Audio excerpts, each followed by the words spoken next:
My name is Lillian Drake, 28 years old. I used to believe that love was something you could build with enough patience, kindness, and quiet loyalty. For nearly 3 years, that belief shaped my entire life with Zach. Our tiny apartment, our routines, the jokes only we understood. I thought we were moving forward together, step by step, towards something lasting. I was wrong long before I realized it. The shift started small. A colder tone here, a distracted look there. He was always on his phone at night, screen glowing against the darkness, while I tried to fall asleep beside him.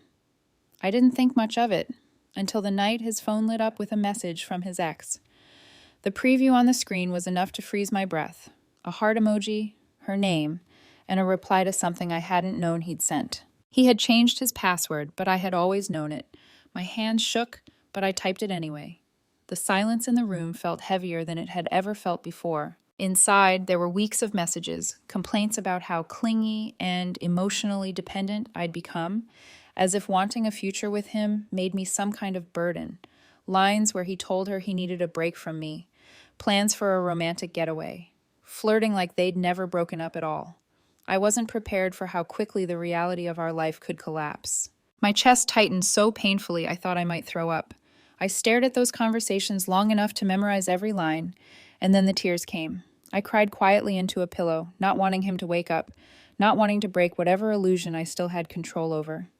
Looking back, that was probably the last night I allowed myself to be the version of me who believed anything he said. But the next morning, I smiled. I kissed his cheek. I made breakfast. I pretended everything was normal, even as something inside me had already snapped. I didn't want a confrontation. I didn't want an explanation. I wanted him to feel exactly what he deserved: silence. He told me he would be leaving for a business trip in a few days. Another lie. I nodded, wished him luck, and waited. The apartment felt like a stage. Every movement of his rehearsed, every lie of his delivered with calm confidence. He had no idea I knew. That made it easier. Those last 3 days were torture, but necessary. I cooked dinner, watched shows with him, kept my voice steady, all while repeating in my head, just leave quietly. Just make this hurt him more than any tears ever could. When the morning of his trip arrived, he hugged me lightly, like he was already halfway gone, and I let him go. I watched the door close behind him, inhaled deeply, and felt something inside me finally break free. I packed everything, every sweater, every book, every tiny piece of myself I'd left in that apartment. It only took a day. I paid my half of the rent, closed the door behind me, and didn't look back. My parents opened their arms to me without hesitation. The shame, the heartbreak, the numbness, I brought all of it back home. For a week, I barely left my room. Then a friend from another state called me, insisting I stay with her, start fresh. I listened. I moved. I built distance between me and the wreckage Zach had left in me. I changed my number, blocked him everywhere, told my friends and family not to tell him a single thing.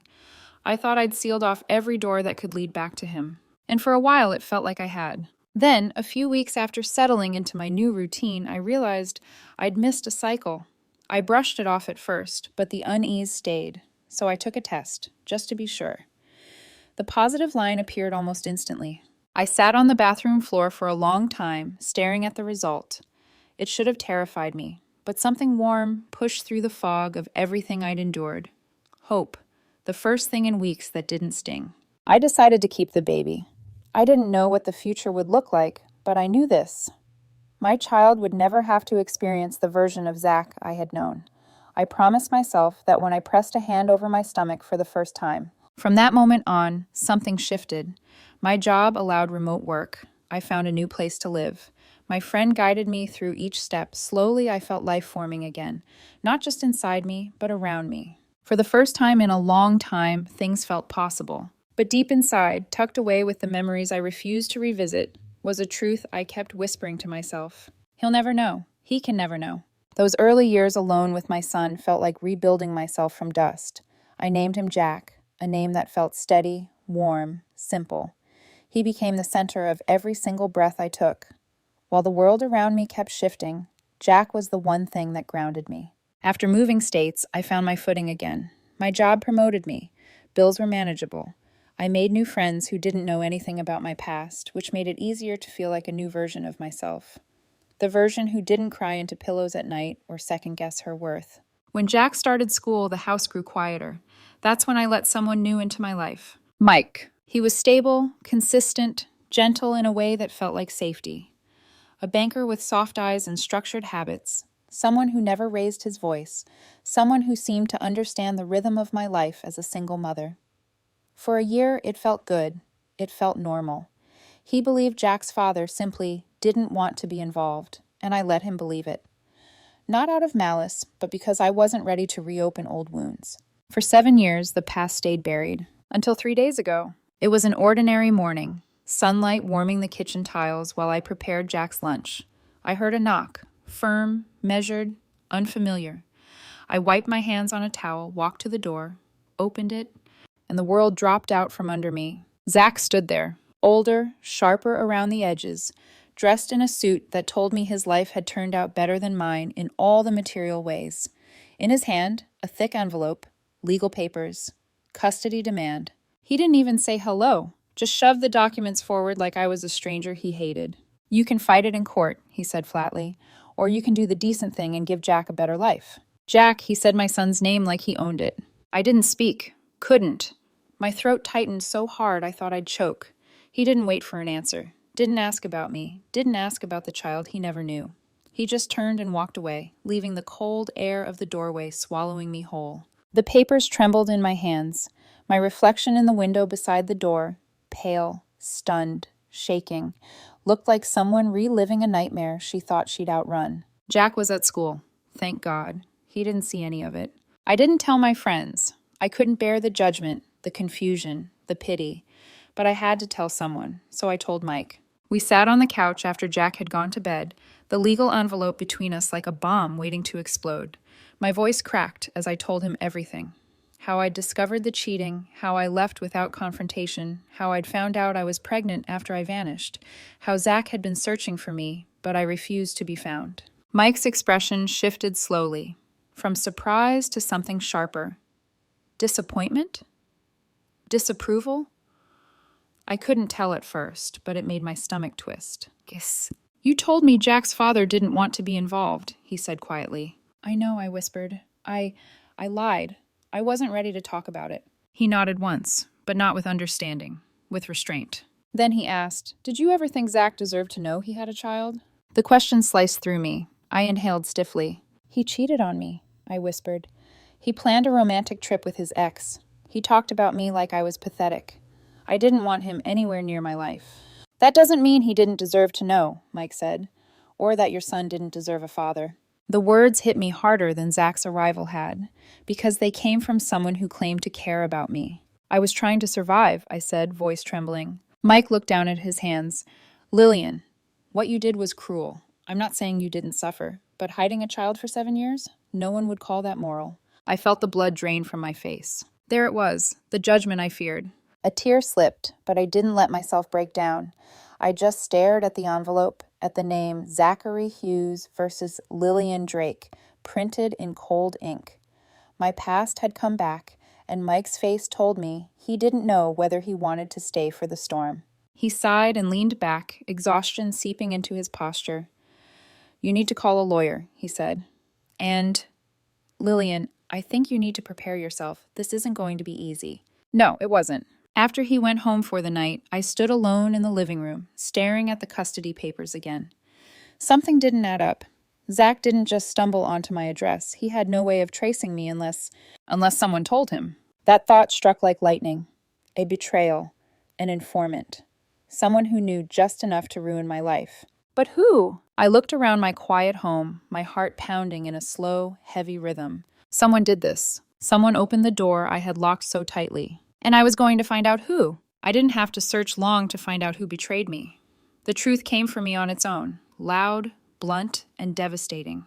2 days after Zach's appearance, I called my mother. Not to accuse her, not even to confide in her fully. I just needed to hear a familiar voice, something steady, something maternal.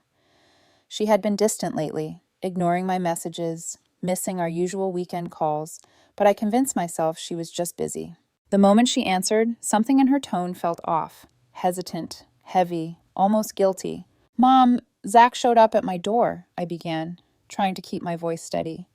I expected shock, confusion, outrage, but what I got instead was silence. Thick, suffocating, unmistakably guilty silence. My heart dropped. "Mom, did you know about this?" She exhaled sharply, then said the words that made my knees weaken. "Lillian, he deserved to know he had a son." I froze, completely.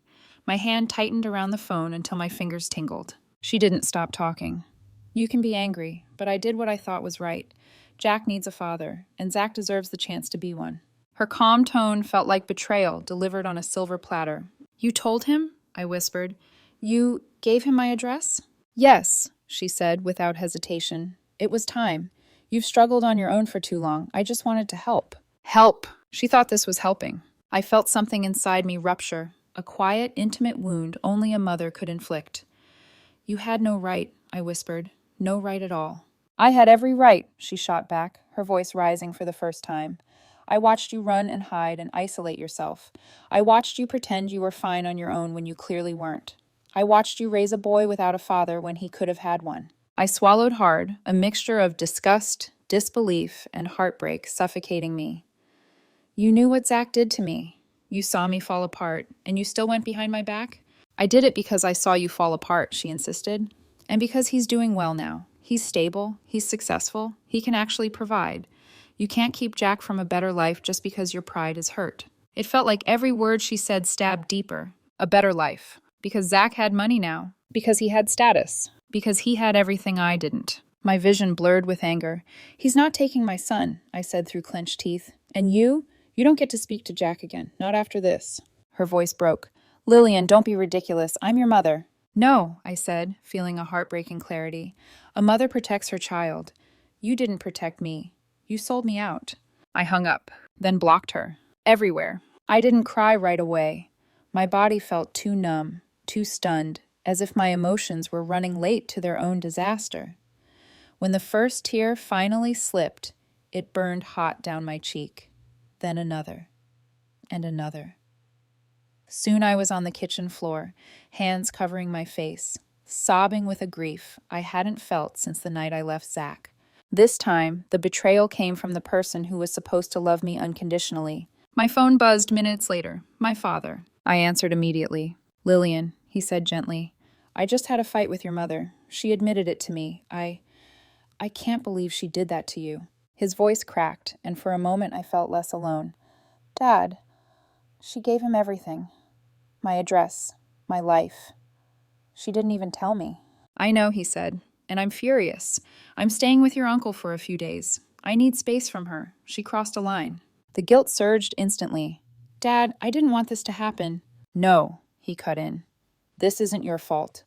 She violated your trust. She endangered your peace. And she didn't even consult you. That's unforgivable." Hearing him say that broke me all over again.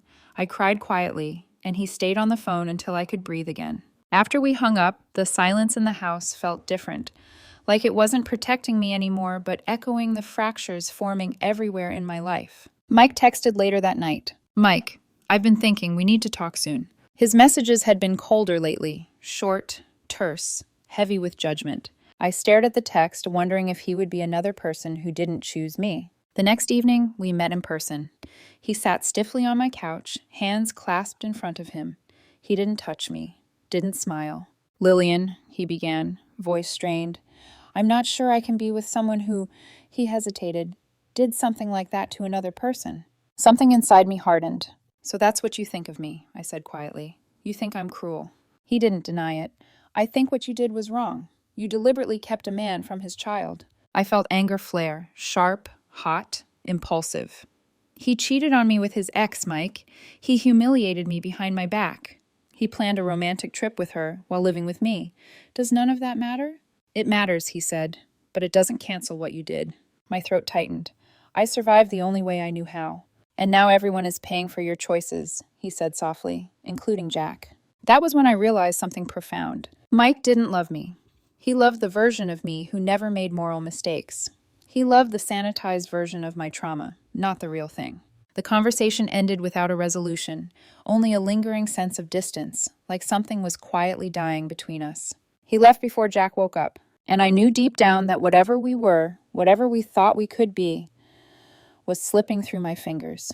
My mother had betrayed me. My father was breaking apart because of it. My boyfriend saw me as immoral, and Jack didn't yet know the storm that was gathering around his life. Everything was unraveling. And yet, something told me the worst wasn't behind me. Not yet. Mike and I didn't officially break up that night, but the silence that followed made everything clear. The distance between us wasn't space. It was a verdict. A quiet, unspoken judgment hanging in the air, waiting to be finalized. I felt it in every unanswered message, every half-hearted reply, every cold look. I was losing him, and somehow I didn't have the strength to care enough to stop it, because a bigger battle was coming, the custody mediation. 2 days later, I found myself sitting in a sterile conference room with large windows and cold metal chairs. The air smelled like lemon disinfectant and fear. My lawyer sat beside me with a calm, focused expression. Across the table sat Zach, his wife beside him, her hands neatly folded, her gaze jittery and tense. Zach looked older than I remembered. Sharper jawline, expensive suit, eyes that seemed tired rather than angry. But when he looked at me, something unreadable flickered. Guilt, resentment, longing? I couldn't tell and didn't care. The mediator began with a monotone greeting. "We're here to discuss preliminary custody arrangements for your son." Your son. The words jabbed like a needle. Zach shifted in his seat. His leg bounced anxiously. His wife squeezed his hand gently. Somewhere in the movement, I saw a flash of humanity I wasn't expecting, a man terrified of losing something he only just learned he had. My lawyer started first, voice steady, unwavering. My client had legitimate reasons for removing herself from the relationship. We have evidence of infidelity, emotional manipulation, derogatory messages, and psychological distress. She slid printed copies of the old text messages across the table. For a moment, the room fell silent, except for the soft swish of paper against wood. Zach swallowed hard. His wife's face turned pale. The mediator looked at me. "Ms. Drake, you left the state without informing Mr. Hughes. Can you explain why?" "Explain why?" As if heartbreak needed justification. "I left," I said quietly, "because I found out Zach was secretly making plans with his ex while lying to my face. He insulted me in messages. He planned to run back to her. I didn't confront him because I knew it would break me more. I did the only thing I could to protect myself." Zach's shoulders slumped. He didn't argue. The mediator nodded and scribbled notes. "Understood." For the first time, Zach spoke. "I didn't know she was pregnant. I swear, if I had known, if she had told me—" I cut him off sharply. "If I had told you, you would have run to your ex even faster." He opened his mouth, then closed it. His wife looked down, as if the truth burned. The mediator cleared her throat. "Given the circumstances, the court will not penalize Ms. Drake for leaving. We must focus on the child's best interest today, not relitigate the relationship." In that moment, I felt the smallest ripple of relief. The mediator then turned to me again. "Would you be open to supervised visitation?" My heart clenched. I hated the idea, hated the intrusion, hated the vulnerability. But I saw my son's face in my mind, his big, curious eyes, his hopeful smile whenever he asked questions about a father he'd never met. I nodded. "Yes, twice a month, supervised, on my terms." Zach exhaled with what sounded like genuine relief. His wife nodded gratefully. We moved to logistics, the dates, the conditions, the reporting process. It was mechanical, exhausting, emotionally draining. Every sentence felt like peeling off another layer of the life I had built. Midway through, the mediator asked, "Ms. Drake, does your son know anything about this yet?" A knot formed in my throat. He knows his father wants to meet him, but he doesn't understand what custody means. "And are you prepared to help him adapt emotionally?" Adapt. As if I hadn't been building his entire world from scratch for 7 years. "Yes," I said, "I'll do whatever I need to." After the session, we packed up our things. My lawyer stepped away to speak with the mediator. Zach hesitated before approaching me. His face looked different, less confrontational, more wounded. "Lillian," he said softly. I stiffened. "Don't. Not right now." But Zach ignored the warning. "I'm not trying to take him away from you. I didn't know. And now that I do, I can't pretend it doesn't matter." His wife stepped beside him. "We're not your enemies," she added gently. "We just want the chance to know him." There was sincerity in her voice, a tremor of hope. It disarmed me more than any hostility could have. But I wasn't ready to soften, not yet. I gathered my papers and walked past them without answering. Hours later, I picked up Jack from school. He ran toward me, his backpack bouncing, his face lit with the innocence I was terrified of losing. "Mom, did you get the snacks I like?" I smiled, swallowing the ache in my chest. "Of course, sweetheart." On the drive home, he stared at the window thoughtfully. "Mom, will I get to meet my dad soon?" The question pierced me cleanly. "Yes," I whispered. "You will." He nodded, processing it in the simple, open way children do. "Okay, I hope he's nice." I forced a smile. "Me too." That evening, I sat alone on the couch after Jack went to bed. Mike hadn't checked in. The house felt quiet in a way that wasn't peaceful. It felt like a turning point, a moment where everything I had kept buried was now rising to the surface, demanding to be faced. I reached for my phone, expecting silence. Instead, it buzzed. A message from Zach. Just 6 words. "Can we talk, just us two?" I stared at the screen, my heart tightening with dread and something I refused to name. Was he going to threaten me, apologize, accuse me again, or ask for more? I didn't know, but the past wasn't finished with me yet. I didn't answer Zach's message that night. I stared at it until the screen dimmed, until my reflection stared back at me. Tired eyes, tight jaw, a woman who had been holding herself together for far too long. I put the phone face down on the table and tried to sleep, but my mind kept circling the same questions. What does he want? What now? Why now? By morning, I still hadn't replied. I told myself I wouldn't, but as soon as I dropped Jack off at school, another message pinged. "Zach, I just want to talk. No lawyers, no arguments, please." I don't know why, but the politeness unsettled me more than his earlier coldness. Guilt? Regret? Manipulation? I couldn't tell, and that uncertainty gnawed at me. I agreed to meet him at a small cafe near the courthouse. Neutral ground, public space, bright lighting. Too many witnesses for either of us to pretend.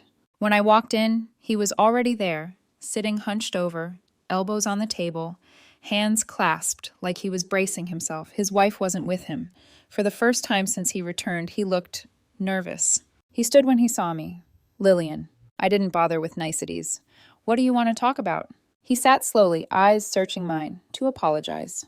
The words landed with a surprising heaviness. He took a breath. "What I did back then," he swallowed.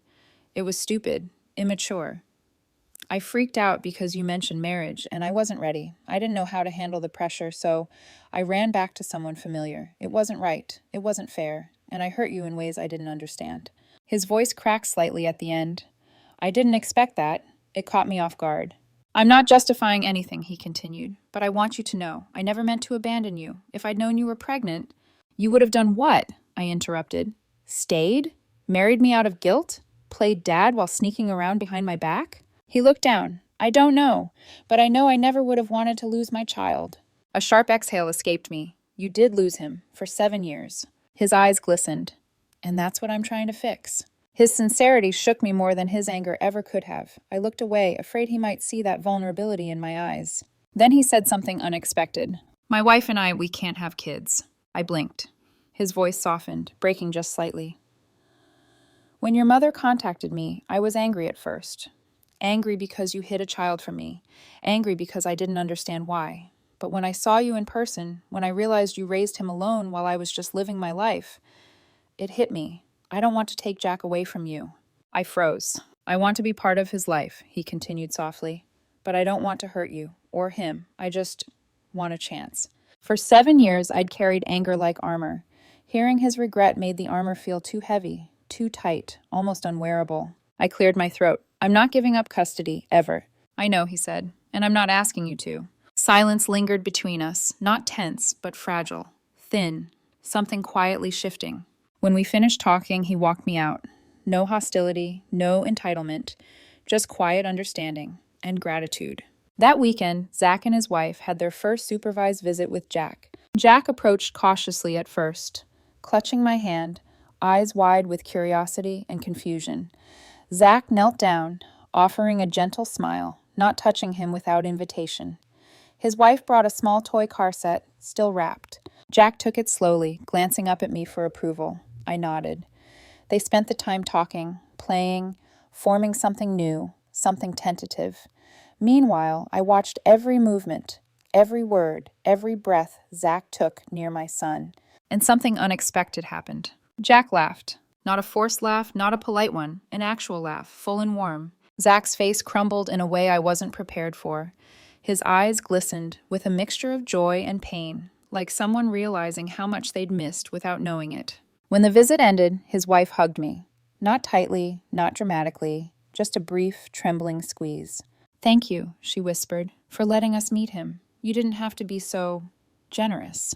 Generous. That word lingered with me long after they left. 2 more supervised visits followed, and each time Jack seemed more relaxed, curious, comfortable. Zach remained respectful, careful, never pushing boundaries. By the 3rd visit, Jack unexpectedly reached for Zach's hand when they walked out to the parking lot. It felt like a small earthquake inside my chest. Later that night, I opened my messages to find another text from Zach. "Zach, I'm not taking this to court, I promise. I just want us to move forward without destroying each other."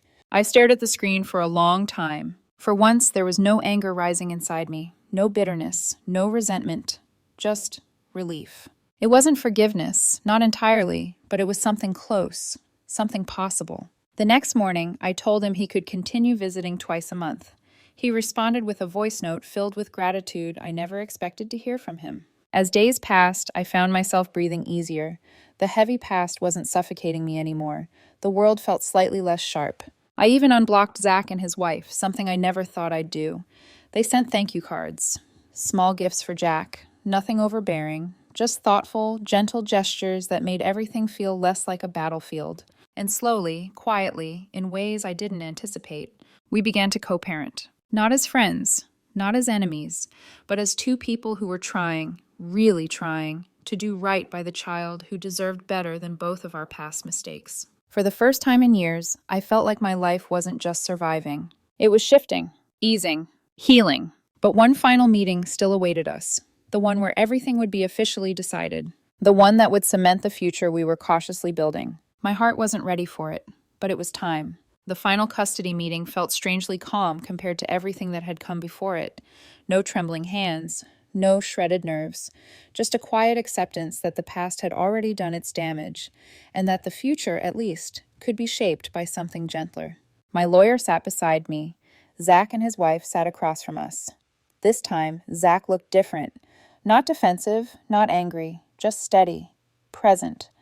Like someone who had finally stopped fighting a battle that existed only in his own mind. The mediator went through the details one last time. Twice-a-month visits, supervised for now, schedules set, travel arrangements coordinated, communication protocols outlined. It was clinical, structured, almost boring, exactly what I needed it to be. No drama, no shouting, no old wounds ripped wide open. When the mediator finally asked if we all agreed to the terms, I nodded. Zach nodded. His wife nodded. Just like that, 7 years of silence, pain, fear, secrets, and stubborn resolve came to an official, quiet, almost anticlimactic end. Afterward, we stepped outside into the hallway. People walked past us, racing to their own battles, their own heartbreak, their own paperwork. But we just stood there, 3 adults trying to figure out how to breathe in a world where none of us were enemies anymore. Zach cleared his throat. "Thank you for being willing to do this." I gave a small nod. "Thank you for not pushing harder." His wife stepped forward, her eyes warm but still cautious. "You did an amazing job raising him. Anyone can see that." The compliment caught me off guard. My throat tightened a little. "I did my best," I said softly. "And it shows," she replied. There was no bitterness in her voice, no quiet resentment, just genuine respect.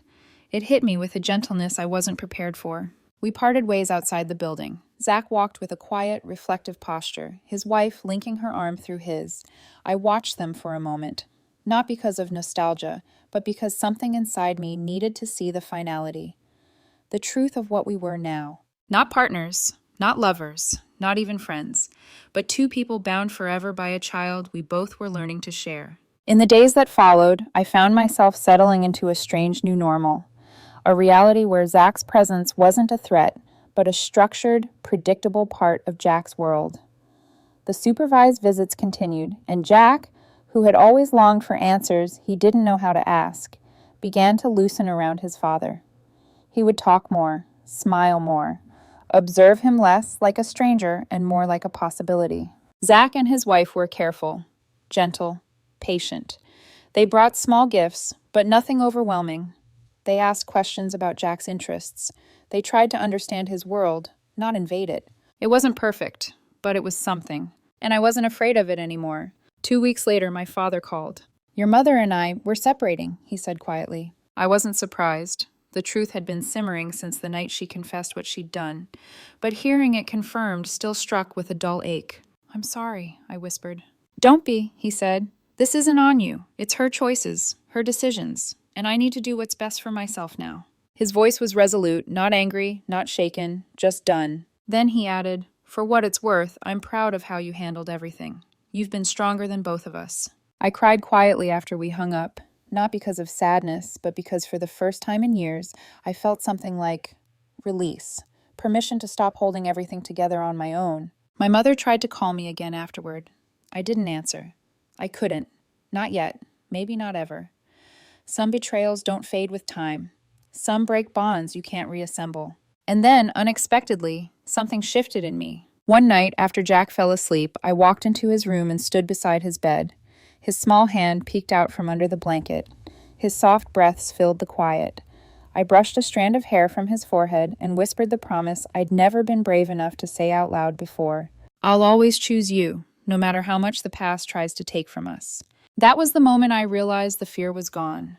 The dread, the paranoia, the sense that someone would take him away from me. I had faced Zach, faced the law, faced my mother's betrayal, faced the collapse of my relationship with Mike, faced the truth I'd run from for 7 long years. And I was still standing. Not just standing, moving forward. For the first time since I left Zach, I felt ready. Ready to close the chapter I had been stuck in. Ready to return home someday, not to escape, but to rebuild. Ready to let go of the girl who ran away and become the woman who walked back stronger. Maybe I would move home next year. Maybe Jack needed family roots. Maybe I needed them too. Maybe peace wasn't a future I had to earn. Maybe it was a future I could finally allow myself to live. As I turned off Jack's bedside lamp and walked quietly out of the room, I realized something profound. The past wasn't chasing me anymore. It was behind me. Finally, fully, quietly behind me. And for the first time in years, the future felt like mine.